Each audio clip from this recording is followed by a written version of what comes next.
Muy buenos días, queridos hermanos.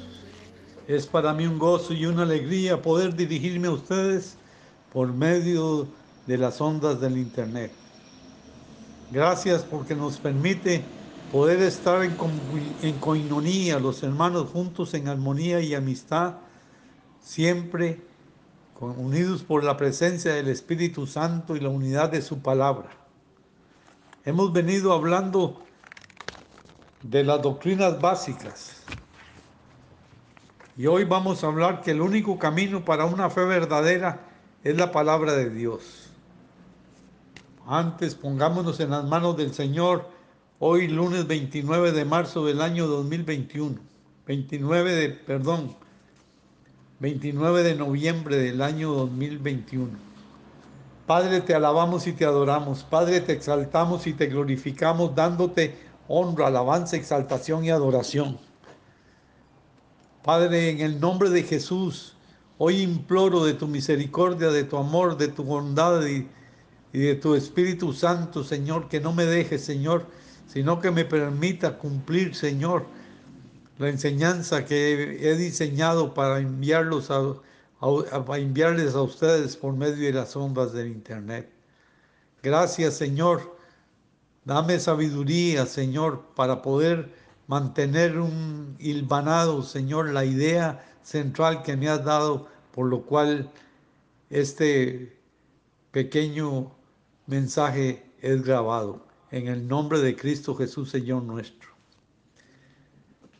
Una de las doctrinas básicas es el arrepentimiento que hemos venido hablando. El arrepentimiento es el único camino para una fe auténtica y verdadera. El verdadero arrepentimiento tiene que ir siempre precedido de la fe, de una fe verdadera. Sin arrepentimiento verdadero nunca podrá haber una fe verdadera. El llamado al arrepentimiento comienza en la misma introducción del Nuevo Testamento con el ministerio de Juan el Bautista. En el libro de Marcos, capítulo 1, versos 3 y 4, sanó a muchos que estaban enfermos de diversas enfermedades y echó fuera demonios y no dejaba hablar a los demonios porque le conocían.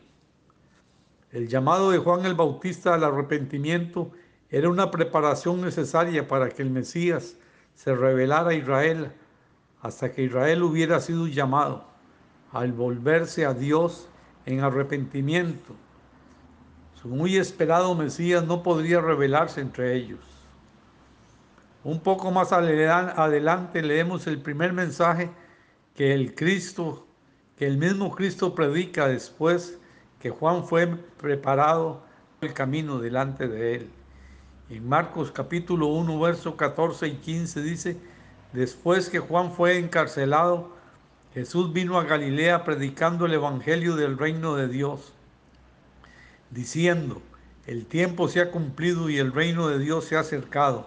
Arrepentidos y creed en el evangelio. Este es el primer mandamiento que salió de los labios de Cristo. No fue que creyeran, sino que se arrepintieran. Primero es arrepentirse y luego creer. Después de la muerte y resurrección de Cristo, comisionó a los apóstoles a que fueran a todas las naciones con el Evangelio y que una vez más la primera palabra del mensaje fue arrepentimiento. El Evangelio según San Lucas en el capítulo 24, versos 46 y 47 registra: y les dijo, así está escrito, y así fue necesario que el Cristo padeciese y resucitase de los muertos al tercer día, y que se predicase en el nombre el arrepentimiento y el perdón de pecados en todas las naciones, comenzando desde Jerusalén. Otra vez el arrepentimiento viene primero y después la remisión de los pecados. Poco después de la resurrección, los apóstoles, por medio de su vocero Pedro, empezaron a cumplir esta comisión después de la venida del Pentecostés, y la multitud, sintiéndose compungida de corazón, sin convertirse, preguntó: en Hechos 2:37. Y al oír esto se compungieron de corazón y dijeron a Pedro y a otros apóstoles: varones hermanos, ¿qué haremos? A esta pregunta viene la respuesta inmediata y definitiva de Pedro. Hechos 2:30. Pero siendo profeta, sabiendo que con juramento Dios le había jurado que a su descendencia, en cuanto a la carne, se levantaría el Cristo para que se sentase en el trono. He aquí también viene primero el arrepentimiento y después el deseo del bautismo y la remisión de pecados. Cuando Pablo habló a los ancianos de la iglesia en Éfeso, resumió el mensaje del Evangelio en el que había predicado a ellos. En Hechos 20 y 21 dijo: y como nada fue que fuese útil, he rehuido de anunciaros y enseñaros públicamente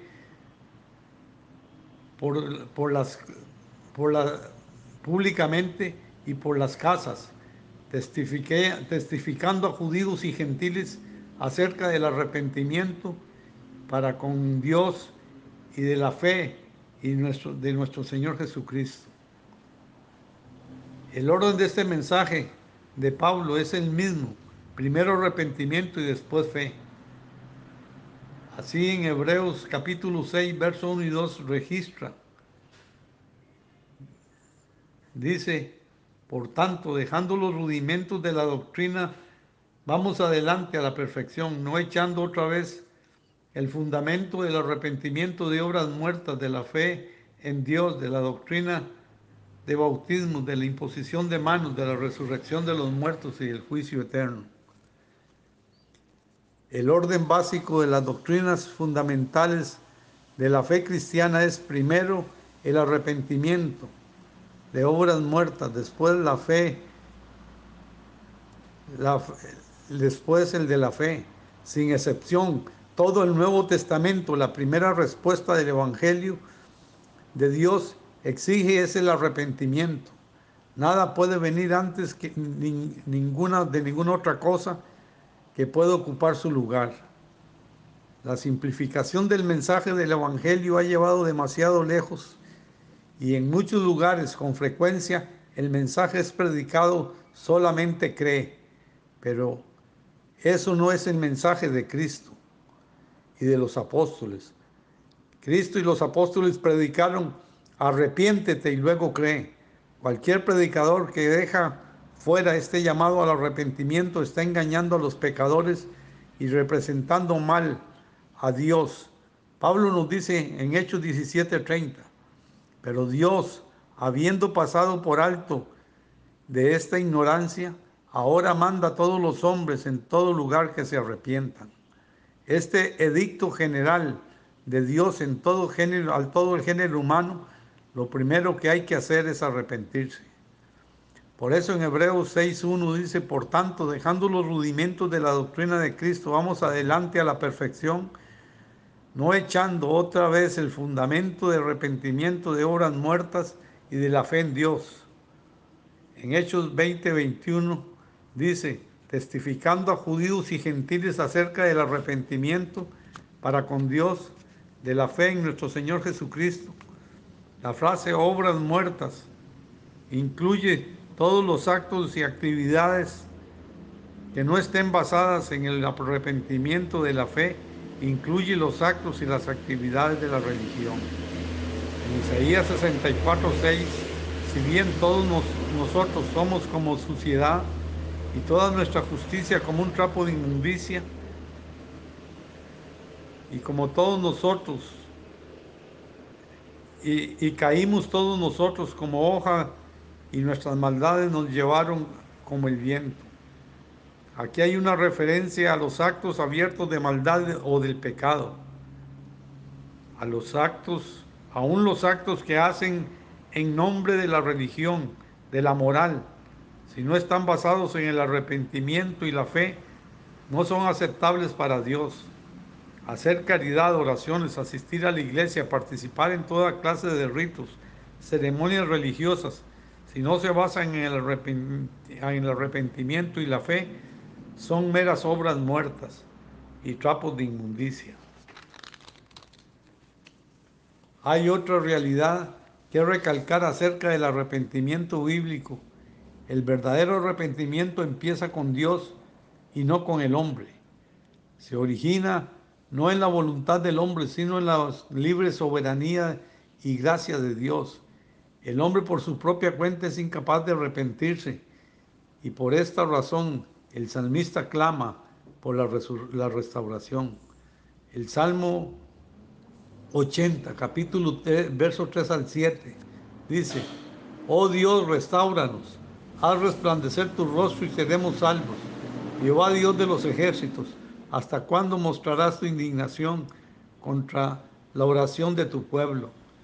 Les diste a comer pan de lágrimas y a beber lágrimas en gran abundancia. Nos pusiste por escarnio de nuestros vecinos y nuestros enemigos se burlan entre sí. Oh Dios de los ejércitos, restáuranos, haz resplandecer tu rostro y seremos salvos. La palabra traducida como restáuranos significa literalmente haznos volver. Lamentaciones 5:21 dice: vuélvenos, oh Jehová, a ti y nos volveremos. Renueva nuestros días como el principio.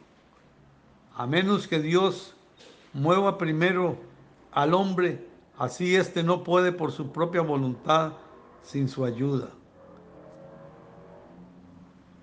El Señor Jesucristo en el capítulo 6, verso 44 del Evangelio de San Juan, dijo: ninguno puede venir a mí si el Padre que me envió no le trajese, y yo le resucitaré en el día postrero. La crisis suprema de toda vida humana viene en el momento cuando el Espíritu provoca el arrepentimiento. Aceptada la provocación conduce a una fe salvadora. Para terminar, traigo las palabras del Señor Jesucristo en el Evangelio según Lucas, capítulo 13, verso 3 al 5. Os digo, no antes, si no os arrepentís, todos pereceréis igualmente. Aquellos 18 sobre los cuales cayó la torre de Siloé y los mató, ¿pensáis que eran más culpables que todos los hombres que habitan en Jerusalén? Os digo, no, antes que si no os arrepentís, todos pereceréis igualmente. Cristo se refería a unos hombres que murieron cuando realizaban un rito religioso, una compañía de Galileos cuya sangre Pilato había mezclado con los sacrificios de ellos, mientras ofrecían sacrificios en el templo. Estos hombres habían sido ejecutados por órdenes del gobernador romano y su sangre había sido mezclada en el suelo del templo con la de sus sacrificios. Vemos cómo el sacrificio nada es. Vemos si no haya un arrepentimiento, no podemos decir que agradamos a Dios. La fe no tiene fundamento si no hay un arrepentimiento genuino y auténtico. Por lo cual, Dios nos demanda a nosotros arrepentidos, cada uno de vosotros, y creed en el Señor Jesucristo. Por lo cual, hoy quiero orar por ustedes. Si ustedes no se han arrepentido, ustedes necesitan con rapidez volver los ojos hacia Él. Él volverá a vosotros y será vuestro Dios y vuestro Rey y vuestro Salvador. Padre, en el nombre de Jesús, Señor, tu palabra dice que tú eres el que pones en nuestro corazón tanto el querer como el hacer por tu buena voluntad. Que en tu buena voluntad, tu manifestación gloriosa, Señor, venga sobre cada uno de nosotros y vengan tiempos de refrigerio, Señor, para que nosotros procedamos al arrepentimiento y poder gozarnos en tu presencia todos los días, ser inscritos en el libro de la vida y tener la certeza y la seguridad de la salvación, que nuestra fe no mengue, que menguen, Señor, nuestras malas acciones y que vengan los mejores tiempos. Los mejores tiempos están por venir, porque Cristo pronto volverá y habrá un avivamiento del Espíritu Santo dentro de la iglesia. Que Jehová te bendiga y te guarde, que Jehová haga resplandecer su rostro sobre ti y tenga de ti misericordia, que Jehová levante sobre ti su rostro y te inunde de paz, y la paz de Jesucristo, que sobrepasa todo entendimiento, sea sobre cada uno de ustedes y su Él vino a mi vida en un día muy especial, cambió mi corazón, me enseñó un camino mejor.